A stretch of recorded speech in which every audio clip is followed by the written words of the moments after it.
কিরে, এত চুপচাপ কেন? সব ঠিক আছে তো?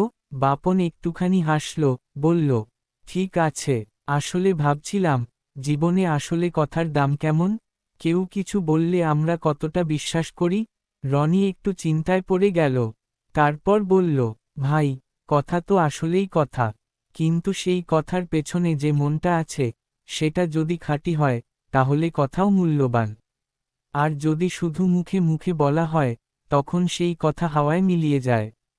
বাপন মাথা নাড়ল, বলল, হ্যাঁ, ধরেই নে কেউ প্রতিশ্রুতি দিল, পাশে থাকবে, কিন্তু দরকারের সময় আর থাকে না, তখন কি করবি?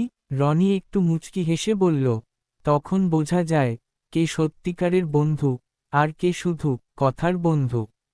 তুই আর আমি তো অনেক ঝড় পেরিয়েছি একসাথে, কথায় নয়, কাজে প্রমাণ আছে আমাদের বন্ধুত্বের। চা এসে গেল। বাপন কাপটা হাতে নিয়ে রনির দিকে তাকিয়ে বলল, তুই ঠিক বলেছিস, কথা তো কথা, কিন্তু যদি সেই কথার পেছনে সৎ মন থাকে, তাহলে সেই কথাই হয়ে ওঠে বন্ধুত্বের ভিত্তি। সন্ধ্যা গাঢ় হচ্ছিল, চায়ের ধোয়ার সঙ্গে সঙ্গে দুই বন্ধুর জীবনের গল্পও মিলিয়ে যাচ্ছিল আকাশের দিকে। বন্ধুত্ব তা শুধু কথায় নয়, কাজে, হৃদয়, বিশ্বাস।